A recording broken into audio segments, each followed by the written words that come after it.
روزہ جو رمضان المبارک کی ایک خاص عبادت ہے،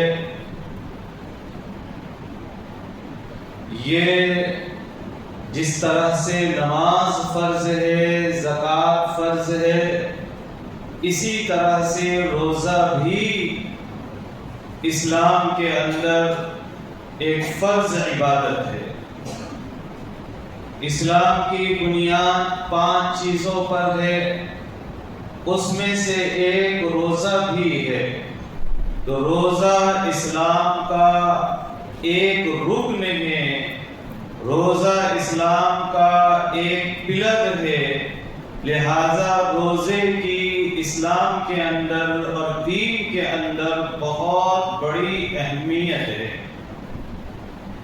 اللہ تبارک و تعالی کے نزدیک روزے کی اور روزے دار کی اس عبادت کی بڑی اہمیت ہے۔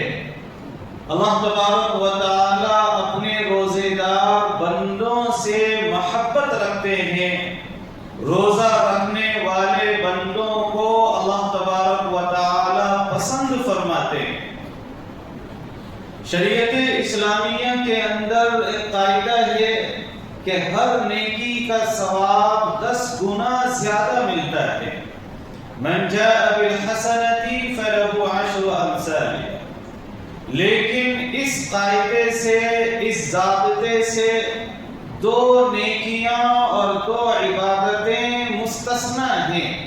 ایک ہے اللہ کے راستے میں خرچ کرنے کی عبادت، اس کا کم سے کم ثواب 700 گنا زیادہ ہے۔ اور زیادہ کتنا ہے، زیادہ سے زیادہ ثواب، میکسیمم ثواب کتنا ہے، اس کی کوئی حد نہیں ہے۔ دوسری عبادت جو اس قاعدے سے مستثنی ہے وہ روزے کی عبادت ہے۔ روزے کی عبادت کا کم سے کم ثواب کتنا ہے، زیادہ سے زیادہ ثواب کتنا ہے، ان دونوں ہی چیزوں کو دنیا میں اللہ تبارک و تعالی نے ظاہر نہیں فرمایا۔ نہ کم سے کم ثواب کی حد بیان کی ہے کہ روزے کا کم سے کم ثواب یہاں سے شروع ہوتا ہے، اور نہ زیادہ سے زیادہ ثواب کی کوئی لمٹ بتائی ہے کہ بس اتنا ثواب ملے گا۔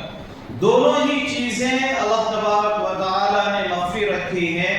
وجہ اس کی یہ ہے کہ روزے کا انعام اور روزے کا ثواب بندے کو کل قیامت کے دن روزے محشر میں جو ملنے والا ہے وہ اس کی سوچوں سے بھی بالا تر ہے۔ بندہ اس انعام کو تصور نہیں کر سکتا، بندہ اس انعام کو سمجھ نہیں سکتا۔ اس لیے اللہ تبارک و تعالی نے روزے کے ثواب پر پردہ رکھا ہے، روزے کے ثواب کو دنیا کے اندر واضح نہیں فرمایا۔ بس اللہ تبارک و تعالی نے روزے کے حوالے سے، جیسا کہ بخاری شریف کی حدیث ہے، یہ بات فرمائی کہ روزہ میرے لیے ہے، فَإِنَّهُ لِي، روزہ میرے لیے۔ انسان جو نماز پڑھتا ہے وہ بھی اللہ کے لیے ہوتی ہے، زکوٰۃ دیتا ہے وہ بھی اللہ کے لیے، حج بھی اللہ کے لیے، عمرہ بھی اللہ کے لیے، قرآن کی تلاوت بھی اللہ کے لیے، اللہ کے راستے میں خرچ کرنا، کسی کو کھانا کھلانا، پانی پلانا، کپڑے پہنانا وغیرہ وغیرہ، یہ تمام چیزیں اللہ کے لیے ہوتی ہیں۔ لیکن آپ تصور کریں کہ اللہ تبارک و تعالی نے اسلام کی تمام عبادتوں میں سے صرف روزے کو یہ مقام عطا فرمایا ہے، صرف روزے کو اللہ تبارک و تعالی نے یہ شرف عطا فرمایا ہے کہ روزے کے بارے میں اللہ نے فرمایا کہ روزہ کس کے لیے ہے، روزہ میرے لیے۔ یہ روزے کی فضیلت کو بیان کرنے کے لیے، روزے کے مقام و مرتبے کو واضح کرنے کے لیے، روزہ کتنی اہم عبادت ہے، روزہ اللہ تبارک و تعالی کے نزدیک کتنی پسندیدہ عبادت ہے، اس چیز کو انسانوں کے ذہن و دماغ میں راسخ کرنے کے لیے، بٹھانے کے لیے اللہ تبارک و تعالی نے یہ جملہ ارشاد فرمایا، اور اللہ تبارک و تعالی نے روزے کے حوالے سے یہ بات بیان فرمائی کہ روزہ میرے لیے ہے۔ اسی طرح سے اللہ تبارک و تعالی نے فرمایا وَأَنَا أَجْزِي بِهِ کہ روزے کا بدلہ میں دوں گا۔ نماز کا بدلہ بھی اللہ ہی دیں گے، زکوٰۃ کا ثواب بھی اللہ تبارک و تعالی ہی دیں گے، حج کا ثواب بھی اللہ تبارک و تعالی ہی دیں گے۔ دنیا میں اسلام کی جتنی بھی عبادتیں کوئی انسان کرے گا، ان تمام عبادتوں اور نیکیوں کا ثواب کہاں سے ملے گا؟ اللہ کے دربار سے ملے گا، خدا کی بارگاہ سے ملے گا۔ لیکن آپ یہاں دیکھیں کہ روزے کی عظمت کو بیان کرنے کے لیے، روزے کے مقام و مرتبے کو بیان کرنے کے لیے، روزے کی اہمیت کو بیان کرنے کے لیے اللہ تبارک و تعالی نے فرمایا کہ میں روزے کا بدلہ دوں گا۔ اور یہ اسلوب اللہ نے، یہ انداز اللہ تبارک و تعالی نے اس لیے اختیار فرمایا کہ اللہ تبارک و تعالی جب روزے کا بدلہ عطا فرمائیں گے تو وہ ہماری شایان شان نہیں ہوگا، وہ اللہ تبارک و تعالی کی شایان شان۔ اللہ تبارک و تعالی اپنی شایان شان بدلہ عطا فرمائیں گے۔ اللہ تبارک و تعالی جو خالق کون و مکان ہیں، اللہ تبارک و تعالی جو رب الارضی والسماوات ہیں، اللہ تبارک و تعالی کے جن کے خزانے میں کبھی کوئی کمی نہیں آتی، جن کا خزانہ لامحدود ہے، ہماری سوچوں سے بھی بہت اوپر کی چیز ہے، اللہ تبارک و تعالی جو ایسی ذات ہے، ایسی ہستی ہے، وہ روزے کا بدلہ عطا فرمائیں گے۔ تو آپ صرف تصور کر سکتے ہیں کہ روزے کا بدلہ کس انداز کا ہوگا، کس نوعیت کا ہوگا، روزے کے انعام میں اللہ تبارک و تعالی کیا عنایت فرمائیں گے۔ اسی لیے اسی حدیث کے اخیر میں نبی صلی اللہ علیہ وسلم کا ارشاد گرامی ہے للصائم فرحتان، روزے دار کے لیے دو خوشیاں ہیں، ایک خوشی دنیا کے اندر نقد ملتی ہے اور دوسری خوشی آخرت کے اندر ہوگی۔ ایک خوشی اس کو ہوتی ہے افطار کے وقت، جب گرمیوں کا روزہ رکھا جائے، شدت کی پیاس لگی ہوئی ہو، حلق سوکھ رہا ہو اور سامنے ٹھنڈا کوئی مشروب ہو، تو افطار کے وقت جب انسان اس مشروب کو تناول کرتا ہے، جب انسان اس مشروب کو پیتا ہے تو اس کے دل کو جو سکون ملتا ہے، جو راحت ملتی ہے، یہ ایک راحت ہوگی دنیا کے اندر، اور دوسری راحت، دوسری خوشی آخرت میں ہوگی۔ آخرت میں خوشی کون سی ہوگی؟ جب اللہ تبارک و تعالی روزے کا ثواب ڈکلیئر فرمائیں گے۔ روزے کا انعام کیا ملنے والا ہے، جب وہ کوپن اسکریچ کیا جائے گا تب پتا چلے گا کہ اتنا بڑا انعام روزے کا ملنے والا ہے، اتنا بڑا جو ہے پرائز ملنے والا ہے۔ روزے کے ثواب کو، روزے کے انعام کو اللہ تبارک و تعالی نے اس امت کو سرپرائز دینے کے لیے رکھا ہے۔ بتایا نہیں دنیا کے اندر کہ ہم کیا انعام دینے والے ہیں، اس لیے کہ آخرت میں اس امت کو اللہ تبارک و تعالی سرپرائز دیں گے روزے کے انعام کے ذریعے سے اور روزے کے ثواب کے ذریعے سے۔ اس وقت اس انعام کو دیکھ کر اس امت کی خوشیوں کا ٹھکانہ نہیں رہے گا، روزے داروں کی خوشیوں کا ٹھکانہ نہیں رہے گا۔ لہذا روزے داروں کے لیے یہ دو خوشیاں ہیں۔ اس سے معلوم ہوتا ہے کہ روزے کی کتنی اہمیت ہے اللہ تبارک و تعالی کے نزدیک۔ روزے کی اور روزے دار کی کیا اہمیت ہے، اس کا کیا مقام و مرتبہ ہے۔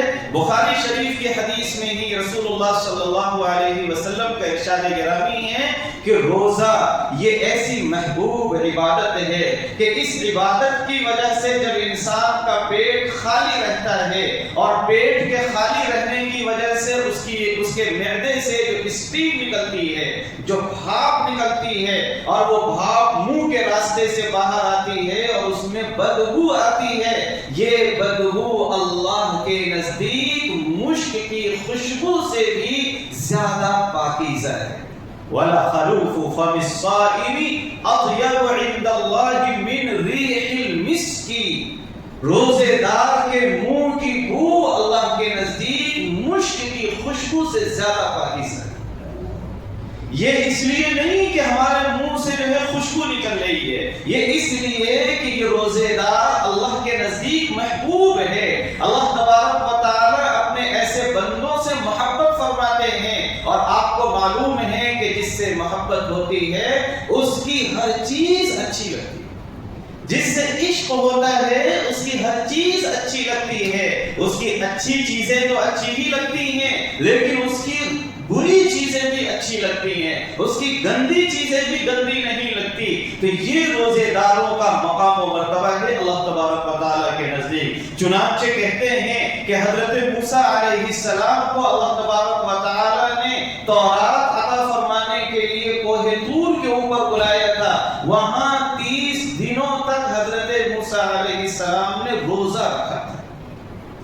30 دنوں تک روزہ رکھا انہوں نے. پہلے 30 دن تک ہی کوہ طور پر رہنے کے لیے اللہ نے حکم دیا، لیکن 30 دن کے بعد اللہ تبارک و تعالی نے حضرت موسیٰ علیہ السلام سے فرمایا کہ اے موسیٰ 10 دن اور رکو، اور پورے 40 دن تک انہوں نے روزے رکھے اور وہاں رہے. اس کے بعد اللہ تبارک و تعالی نے انہیں تورات جیسی آسمانی اور مقدس کتاب عطا فرمائی. یہ پہلے 30 دن کا ٹائم تھا، پھر اس کے بعد اس میں 10 دن کا اضافہ کیوں کیا گیا؟ بعض مفسرین کہتے ہیں اس لیے کہ موسیٰ علیہ السلام 30 دنوں تک روزے رکھتے تھے، تو روزہ رکھنے کی وجہ سے ان کے منہ کی جو بو تھی وہ اللہ کو بہت پسند تھی. اللہ تبارک و تعالی اس بو میں اضافہ کرنے کے لیے اللہ نے مزید 10 دنوں تک انہیں وہاں رکنے کا اور روزے رکھنے کا حکم عطا فرمایا. تو روزے دار کے منہ کی بو بھی اللہ تبارک و تعالیٰ کو پسند ہے. مشک کی خوشبو سے زیادہ عزیز ہے اور پاکیزہ ہے اور صاف ستھری ہے اللہ تبارک و تعالیٰ کے یہاں روزے دار کے منہ کی بدبو. تو روزہ یہ بہت بڑی عبادت ہے اللہ تبارک و تعالیٰ کے یہاں. چنانچہ ہمیں روزہ رکھنے کا اہتمام کرنا چاہیے اور ہمیں روزے کی اہمیت کو سمجھنا چاہیے، روزے کی فضیلت کو ہمیں سمجھنا چاہیے، روزے کے مقام و مرتبے کو ہمیں سمجھنا چاہیے. جنت تو لامحدود ہے، کتنی بڑی جنت ہے اس دنیا میں کوئی نہیں بتا سکتا. جنت کے بے شمار درجات ہیں اور اللہ تبارک و تعالی نے بہت ہی وسیع و عریض جنت بنائی. لیکن جنت کے ٹوٹل جو دروازے ہیں، جو بڑے بڑے اس کے مین گیٹ ہیں وہ 8 ہیں. 8 اس کے بڑے مرکزی گیٹ ہیں، مین گیٹ اس کے 8 ہیں بڑے بڑے. پھر جنتی 8 ابواب، 8 گیٹ ہیں اس کے. ان 8 دروازوں میں سے ایک دروازہ وہ ہے جس کا نام ہے باب الریان. اور یہ باب الریان وہ دروازہ ہے، وہ گیٹ ہے جس سے انٹری صرف اور صرف روزے داروں کو ملے، دوسروں کو نہیں ملے. جو روزے کا اہتمام کرتے ہوں پابندی کے ساتھ اور روزہ بہت ہی احتیاط کے ساتھ رکھتے ہوں، ایسے لوگوں کو اس دروازے سے داخلہ ملے گا، اس دروازے سے انٹری ملے گی. یہ روزے داروں کا ایک دوسرا ویلکم ہوگا، ایک دوسرا استقبال ہوگا میدان محشر میں اور کل قیامت کے دن. اس سے بھی اندازہ لگایا جا سکتا ہے کہ روزے کی اور روزے داروں کی کیا فضیلت ہے اور ان کا کیا مقام و مرتبہ ہے. دوسری چیز یہ ہے کہ روزہ رکھنے کے ساتھ ساتھ ہمیں روزے کی حفاظت کرنا بھی بہت ضروری ہے. ایک تو ہمیں روزہ چونکہ بہت اہم عبادت ہے، لہذا ہمیں ہر حال میں روزہ رکھنا چاہیے. اگر ہم شرعی طور پر معذور نہیں ہیں، اگر بیمار نہیں ہیں، مسافر نہیں ہیں، کوئی اور ایسا عذر جو شرعی اعتبار سے معتبر ہو، ایسا کوئی عذر ہمارے ساتھ نہیں ہے، تو ہمیں ہر حال میں روزہ رکھنا چاہیے. ہمیں دنیاوی بہانوں کی وجہ سے ہمیں روزے چاہیے، اس لیے کہ روزہ یہ بہت بڑی عبادت ہے۔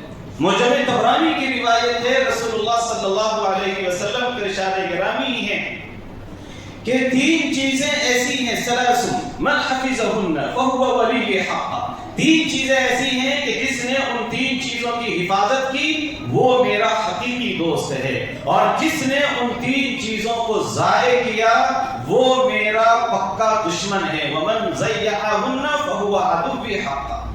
وہ 3 چیزیں کیا ہیں؟ الصلاۃ والصیام والجنابۃ، ایک نماز، دوسرے روزہ، اور تیسری چیز ہے جنابت سے، ناپاکی سے پاک ہونا، یعنی پاکی کا خیال رکھنا۔ اگر ناپاک ہو گئے تو فوراً پانی نہانا، فوراً جو ہے غسل کرنا، فوراً پاک ہونا۔ یہ 3 چیزیں ایسی ہیں جن کے بارے میں رسول اللہ صلی اللہ علیہ وسلم کا ارشاد گرامی ہے کہ جو ان 3 چیزوں کی حفاظت کرتا ہے وہ میرا دوست ہے، اور جو ان 3 چیزوں کو ضائع کرتا ہے وہ میرا دشمن ہے۔ اتنی سخت وعید ہے ایسے شخص کے بارے میں کہ جو روزہ نہ رکھے بغیر کسی عذر کے اور بغیر کسی رخصت کے۔ ایک حدیث شریف میں آتا ہے کہ اگر کسی نے بغیر رخصت کے، بغیر عذر کے، بغیر بیماری کے رمضان کا ایک روزہ بھی چھوڑ دیا تو اگر وہ پوری زندگی بھی اس کے بدلے روزے رکھتا رہے تو اس کا کفارہ، اس کی تلافی نہیں ہو سکتی۔ ایک روزہ چھوڑنے کی قضا ایک ہی روزہ ہے، فارمیلٹی کے طور پر، قانون کے اعتبار سے، دستور کے اعتبار سے ایک روزہ اگر چھوٹا ہے تو اس کی قضا ایک روزے کے ذریعے سے ہو جائے گی، لیکن جو رمضان کے روزے کی کیفیت ہے، برکت ہے، انوار ہیں اس کے، اور اس کے اندر جو روحانی کیفیات ہیں، آپ زندگی بھر روزے رکھتے رہیں، وہ کیفیات حاصل نہیں ہو سکتی، وہ انوار حاصل نہیں ہو سکتے، وہ برکتیں حاصل نہیں ہو سکتی۔ یہی مفہوم ہمارے نبی صلی اللہ علیہ وسلم نے امت کو سمجھایا ہے کہ رمضان کا ایک روزہ بھی چھوٹا تو پوری زندگی روزے رکھتے رہو، اس کی تلافی نہیں ہو سکتی۔ ہمارے بہت سارے مسلمان ایسے ہیں جو رمضان کے مہینے میں بھی روزہ نہیں رکھتے۔ بہت ساری خواتین ہیں، خواتین کے ساتھ ایک عذر رہتا ہے مہینے کا، وہ تو بہرحال ہے، لیکن اس کے علاوہ بھی بہت ساری خواتین ایسی ہیں جو روزے نہیں رکھتی۔ شاپنگ کرنے کے لیے جاتے ہیں اور وہاں جو ہے آپ دیکھیں گے 4 مینار کے اوپر وہ جو گنے کا جوس بیچتا رہتا ہے، وہاں پر جو ہے جتنی بھی خواتین رہتی ہیں، بہت ساری خواتین جو گاؤں سے آتی ہیں یا کہاں سے آتی ہیں معلوم نہیں، وہاں گنے کا جوس دن کے اندر جو ہے دھڑا دھڑ بک رہا ہے، خواتین بھی پی رہی ہیں اور مرد حضرات بھی پی رہے ہیں۔ ایک تو روزہ نہ رکھنا یہ خود بہت بڑا گناہ ہے، اور دوسرے روزے داروں کا احترام نہ کرنا، رمضان کا احترام نہ کرنا، یہ بھی بہت بڑا گناہ ہے۔ اگر آپ معذور ہیں، اگر آپ بیمار ہیں، اگر آپ کو کوئی ایسا عذر ہے کہ روزہ نہ رکھنے کی شرعی اعتبار سے آپ کو اجازت ہے، پھر بھی آپ کو یہ پرمیشن نہیں ہے کہ آپ روڈ پر کھڑے ہو کر کوئی چیز کھائیں یا کوئی چیز پئیں، اس کی اجازت کہیں سے کہیں تک نہیں۔ بعض مسلمانوں کو روزے رمضان کے دنوں میں ہوٹلوں کے اندر چائے پیتے ہوئے یا ناشتہ کرتے ہوئے، اسی طرح سے بعض لوگوں کو الحمدللہ کیا کرتے، فجر کی نماز پڑھ لیتے کسی طرح سے، ٹوپی بھی اوڑے ہوئے ہیں پھر بھی سگریٹ پی رہے ہیں، ٹوپی اوڑھ کے سگریٹ پیتے ہیں، یہ بتانے کے لیے کہ ہم مسلمان ہیں، رمضان کا مہینہ چل رہا ہے، روزہ ہم نے نہیں رکھا ہے۔ یہ انتہائی درجے کی گستاخی ہے۔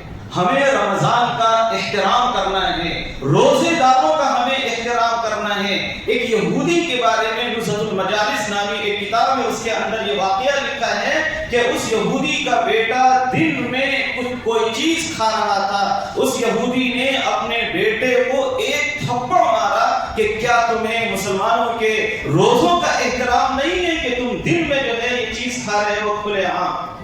تھوڑے دنوں کے بعد اس یہودی کا انتقال ہو گیا، کسی عالم نے خواب میں دیکھا کہ وہ جنت میں ہے، وہ یہودی جنت میں ہے۔ خواب میں اس عالم نے اس یہودی سے پوچھا کہ تم مسلمان نہیں تھے، تم جنت میں نہیں جا سکتے، قرآن کے اکارڈنگ تم جنت میں کیسا گئے بتاؤ۔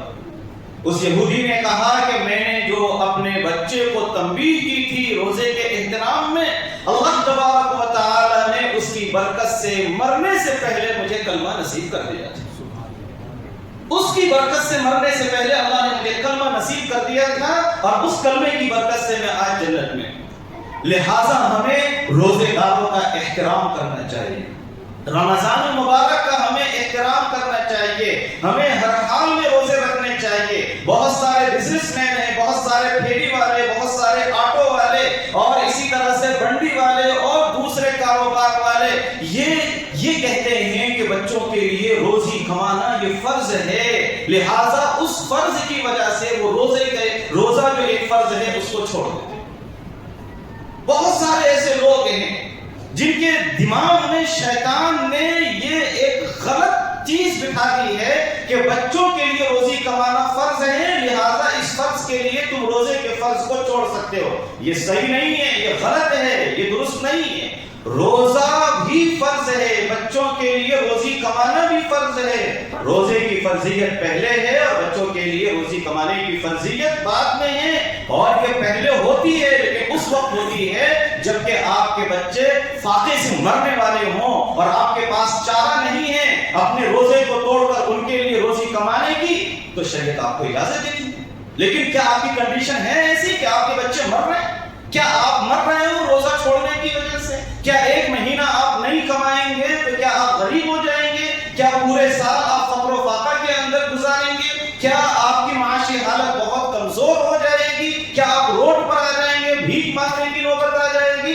ایسا ہرگز نہیں ہے. یہ انسان کی حرص ہے, یہ انسان کی لالچ ہے, اور یہ حرص اور لالچ جس کو قرآن نے کہا ہے قبر میں جا کر یہ ختم ہوگی. الہاکم التکاثر حتی زرتم المقابر.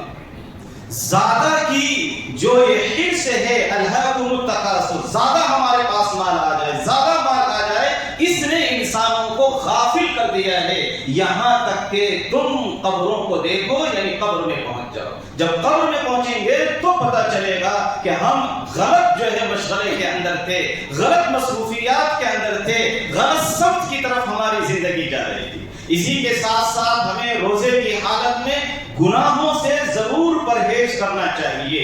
گناہوں سے جب ہم پرہیز کریں گے تب روزے کا فائدہ حاصل ہوگا, جو لعلکم تتقون کے ذریعے اللہ نے فائدہ بتایا ہے, تقوی حاصل ہوگا. ایک حدیث میں ہمارے نبی صلی اللہ علیہ وسلم فرماتے ہیں کہ جس نے روزے کی حالت میں جھوٹ بولنا نہیں چھوڑا, غلط کام کرنے نہیں چھوڑے, اللہ کو اس کے روزے کی کوئی ضرورت نہیں. فَلَيْسَ لِلَّهِ حَاجَةٌ أَن يَدَعَ طَعَامَهُ وَشَرَابَهُ.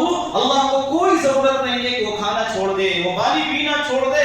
ایسے صرف بھوکا رہنے سے, صرف پیٹ کے روزے کی اللہ کو کوئی ضرورت نہیں ہے. ایک دوسری حدیث میں ہمارے نبی فرماتے ہیں کہ اس شخص کا روزہ نہیں ہے جو پورے دن لوگوں کا گوشت کھاتا رہا. لوگوں کا گوشت کھاتا رہا کا مطلب یہ ہے کہ غیبت کرتا رہا, چغلخوری کرتا رہا, دوسروں کی پیٹھ پیچھے برائیاں کرتا رہا. ہم میں سے بہت سارے لوگ اس بیماری کے اندر مبتلا ہیں. ہم بہت سارے لوگوں کی برائیاں کرتے ہیں ان کے پیٹھ پیچھے. وہ لوگ غلط ہوتے ہیں, اس میں کوئی ڈاؤٹ نہیں ہے, لیکن ہمیں کہیں سے کہیں تک یہ اجازت نہیں ہے کہ ہم ان کی پیٹھ کے پیچھے ان کی غلطیوں کو بیان کریں. اسی کو غیبت کہتے ہیں, اسی کو چغلخوری کہتے ہیں, اور اسی پر یہ وعید ہے کہ ایسے شخص کا روزہ نہیں ہوتا. اسی طرح سے روزے کی حالت میں نبی صلی اللہ علیہ وسلم کا ارشاد ہے کہ اپنے غصے پر کنٹرول کرو. ان جہل احدکم جاہل وهو صائم فليقل انی صائم. اگر کوئی جاہل جہالت کے کام تمہارے ساتھ کرتا ہے روزے کی حالت میں, تم اس سے کہہ دو بھائی ہمارا روزہ ہے, ہم تمہارے ساتھ ڈسکس نہیں کر سکتے, ہم تمہارے ساتھ بحث نہیں کر سکتے, ہم اس جھگڑے میں انوالو نہیں ہو سکتے. ایک دوسری حدیث میں رسول اللہ صلی اللہ علیہ وسلم فرماتے ہیں کوئی آپ کے ساتھ بدزبانی کرے, کوئی جھگڑا کرے, تو آپ اس کو کہہ دو انی امرؤ صائم, کہ میں روزے دار شخص ہوں, میں آپ کے ساتھ جھگڑ نہیں سکتا, بدکلامی اور بدزبانی نہیں کر سکتا.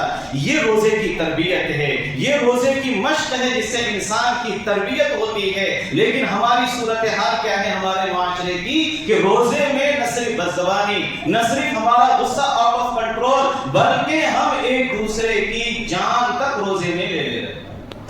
رمضان کی حالت میں بھی ہمارے پاس جھگڑے نہیں رک رہے, مرڈر نہیں رک رہے, قتل نہیں رک رہے. رمضان میں بھی قتل کے کیسز آ رہے, اور حد تو یہاں تک ہے کہ افطار کے دسترخوان پہ لڑائی ہو رہی ہے، تراویح کی نمازوں میں لڑائی ہو رہی ہے، مسجد کے اندر بھی ہم لڑ رہے ہیں۔ دو بچوں میں لڑائی ہو گئی تو وہ تو بچے ہیں، ناسمجھ ہیں، یہ جو دو بڑے ہیں جو جن کی بھی کوئی سمجھ نہیں ہے، یہ بھی اب آپس میں لڑنے لگتے ہیں۔ ان کو تو سمجھ ہے کہ بھئی یہ بچے لڑ لیے، لیکن اب اس کی وہ بچوں کی لڑائی بچوں سے نکل کر بڑوں تک پہنچ جاتی ہے۔ مسجد میں ذرا ذرا سی باتوں پہ ہم لڑ رہے ہیں، ہمارے لیے بہت افسوس کی بات ہے۔ ہمیں جو ہے روزہ اس طرح سے رکھنا ہے تاکہ روزے کے فوائد ہمیں حاصل ہو۔ تقویٰ جس کا وعدہ اللہ نے فرمایا ہے لعلکم تتقون کے اندر، یہ تقوی کی صفت حاصل ہو، یہ جبھی ہوگا جبکہ ہم روزوں کو اس کی شرائط کے ساتھ رکھیں گے، جبکہ ہم گناہوں سے حفاظت کریں گے۔ اللہ ہمیں سمجھ عطا فرمائے۔